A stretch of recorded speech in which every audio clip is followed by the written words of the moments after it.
नमस्कार मित्रांनो. सारं काही तिच्यासाठी 18 जुलै भागामध्ये पुनीत म्हणतो, निकी हे बघ कालचे फोटो आलेत. नीरज आणि निकी म्हणतात, दाखव दाखव. ते तिघं बघायला लागतात, पण सलोनीला खूप राग असतो. निकी म्हणते, पुनीत वाव, हा फोटो किती छान आहे. मी जर सोशल मीडियावर अपलोड केला ना तर कॉंग्रॅच्युलेशन्स म्हणून खूप कमेंट येतील. पुनीत म्हणतो, एक गलती बिल्कुल मत करना. भाभी ने जो चाटा मारा है ना उसकी आवाज़ कानों में अभी भी गूंज रही है. आता तो आणि निकी मोठ्याने हसायला लागतात.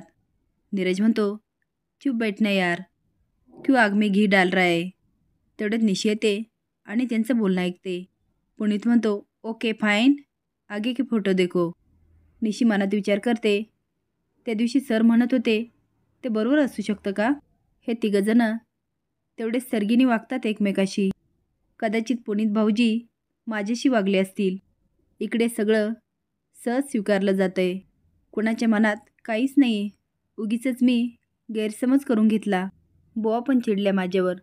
मला भाऊजीला सॉरी म्हणायला हवं. ती मेघनाला कॉफी देते. मेघना म्हणते थँक्यू. ती सलोनीला देते, पण सलोनी मुरका मारते. निशी म्हणते, पुनीत भाऊजी. पुनीत पटकन उभा राहतो. निशी म्हणते, झाल्या प्रकाराबद्दल मला माफी मागायची होती. घाईघाई म्हणते, मला माहिती आहे मी मुद्दाम नाही केलं, ते झालं. खरंच सॉरी. पुनीत म्हणतो, इट्स ओके, मैंने कहा ना, भूलो कल की बातें. रात गई बात गई. भाभी आप मन की बहुत साफ हो, आप बहुत अच्छी हो. पण सलोनीचं तोंड वाकडंच असतं. मेघना म्हणते, निशी पण सॉरी बोलली आणि पुनीत पण. छान निशी, गुड. अब हिसाब बराबर हो गया. सलोनी मनात म्हणते, सिर्फ माफ़ी मांगने से कुछ नहीं होगा. हिसाब तो अब मैं बराबर करूँगी. नीरजचा फोन असतो. तो आलोच मी. दाराची बेल पण वाजते. मेघना म्हणते, निशी जरा बघतेस का. ती म्हणते, हो. ती जायला लागते, पण सलोनी मुद्दाम खुर्ची ढकलते. त्यामध्ये निशीचा पाय अडकतो आणि ती खाली पडते. सगळे निशीला विचारतात, तुला लागलं का. ती म्हणते, नाही. निकी म्हणते, निशी हे घर तुझ्यासाठी नवीन आहे ना, हळूहळू होईल सवय. निशी दार उघडते. दारावर शिनू उभा असतो. त्याला बघून निशीला खूप आनंद होतो. ती रडायलाच लागते आणि म्हणते, शिनू मला विश्वास बसत नाही तू आलास. तो अगं मग चिमटा काढून बघ. ती चिमटा काढते. तो हसायला लागतो, पण निशी मात्र खूप रडायला लागते. तो निशी काय झालं सांग मला. ती डोळे पुसून म्हणते, अरे काहीच नाही, ते तुला बघितलं ना म्हणून रडायला आलं. बरं चल ना तू आते. आणि आवाज देते, सर आई शिनू आलाय. नीरज येतो आणि म्हणते, शिनू, आणि त्याला मिठी मारतो. मेघना म्हणते, शिनू बस ना, बरं झालं तू आलास. साहिल पण शिनूचं स्वागत करतो. सलोनीचा खूप जाळपाट होतो. शिनू येतो.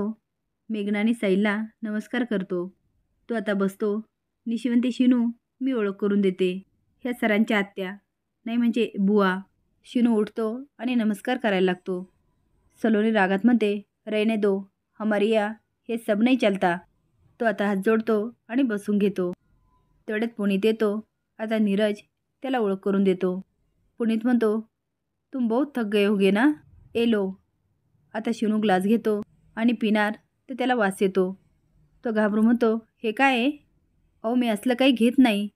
पुनीत म्हणतो, अरे यार लो. तो आग्रह करायला लागतो. नीरज म्हणतो, पुनीत नहीं नहीं, उसे नहीं चलेगा. अरे ओ कभी भी ड्रिंक्स नहीं करता. शिनू हात जोडून म्हणतो, प्लीज नको. तेवढ्यात मेघना उठते आणि म्हणते, पुनीत त्याला नाही चालणार. थांब, मी त्याच्यासाठी ज्यूस घेऊन येते. नीरज तोपर्यंत त्याला घर दाखवा. ओवी पळत येते आणि म्हणते, मावशी मावशी, आणि मिठी मारते. उमा म्हणते, ओवी अगं काय झालं, एवढी का खुश आहे. ती म्हणते, मावशी तुला आठवतं का, तुझे सगळे डिझाईन मी सोशल मीडियावर अपलोड केले होते. उमा म्हणते, हो आठवतंय, तुम्ही काहीतरी केलं होतं. ओवी म्हणते, तुझ्या डिझाईन त्यांना खूप आवडल्या. ती मुंबईची कंपनी आहे आणि ते एक फ्रँचायसी नांदिवलीत काढतायत आणि त्याची सगळी ऑर्डर तुला दिली आहे. उमा म्हणते, नाही गं ओवी, मला नाही जमणार. ती म्हणते, का पण मावशी. ती म्हणते, अगं तू विचार कर ना, मी आत्तापर्यंत जे काय शिवलं ते गावातल्या मुलींसाठी. एवढे मोठे कपडे मी कशी शिवणार. त्यासाठी धागे ते कुठून आणणार. तुला माहिती आहे का किती सामान लागणार. आणि एवढं विकत घ्यायला त्यासाठी पैसे कुठून आणणार? ओवी म्हणते, मावशी श्रीनिवास मुंबईतच आहे ना, आपण त्याला त्या कंपनीत पाठवूया. थांब, मी लगेच फोन करते. निशी आणि नीरज शिनूला त्यांच्या रूममध्ये आणतात. नीरज म्हणतो, शिनू तू 3-4 दिवस राहा, आपण मस्त फिरूया. शिनू म्हणतो, नीरज कसं जमणार? अरे गावाकडे शेतीमध्ये खूप कामं आहेत. नीरज म्हणतो, बरं नेक्स्ट टाईम. तेवढ्यात ओवीचा फोन येतो. शिनू म्हणतो, ओवीचा फोन. निशी म्हणते, स्पीकरवर टाक. तो म्हणतो, अगं असं कसं स्पीकरवर टाकायचं? ती टाक रे. तो आता स्पीकरवर टाकतो. ओवी म्हणते, श्रीनिवास अरे कुठे आहेस तू? निशी म्हणते, का तुला करमत नाही का त्याच्याशिवाय?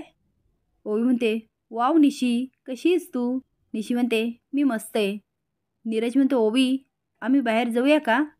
मस्करी करत म्हणतो, तुला शिनूसोबत काही बोलायचं असेल तर?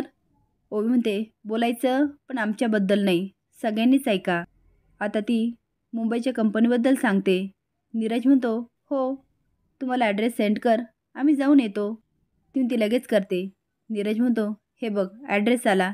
शिनू आपण कंपनीची अपॉइंटमेंट घेऊया आणि उद्या जाऊन येऊया. शिनू म्हणतो, नीरज ऐक ना, मला नाही जमणार, मी आज रात्रीच जाणार. नीरज म्हणतो, ओके ओके. तेवढ्यात मेघना ज्यूस घेऊन येते आणि म्हणते, शिनू हे काय रे, मी खूप रागवले तुझ्यावर. शिनू घाबरून म्हणतो, का? ती म्हणते, तू आला काय लगेच चालला काय? माझी इच्छा होती तू 3-4 दिवस राहावं. शिनू म्हणतो, मी पुढच्या वेळेस नक्की राहिला. ती असून म्हणते, ओके. बंधू आणि रघुनाथ असतात. ओवी ही बातमी दोघांना सांगते. रघुनाथ म्हणतो, ही तर खूप आनंदाची बातमी आहे. उमा म्हणते, अहो मला नाही जमणार. बंधू म्हणतो, वहिनी तुम्ही कशाला काळजी करता, आम्ही आहोत ना मदतीला, आणि मंजू तिला पण पाठवतो.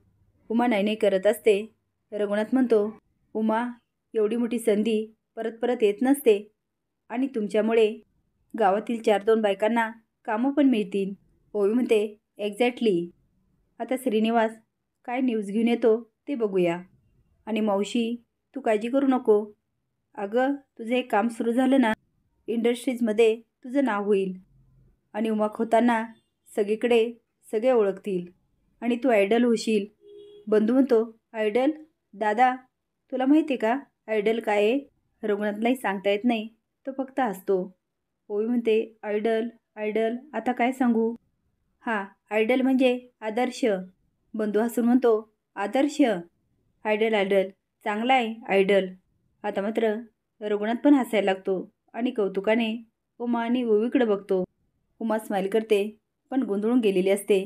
असेच नवीन अपडेट जाण्यासाठी लाईक आणि सबस्क्राईब करा. धन्यवाद.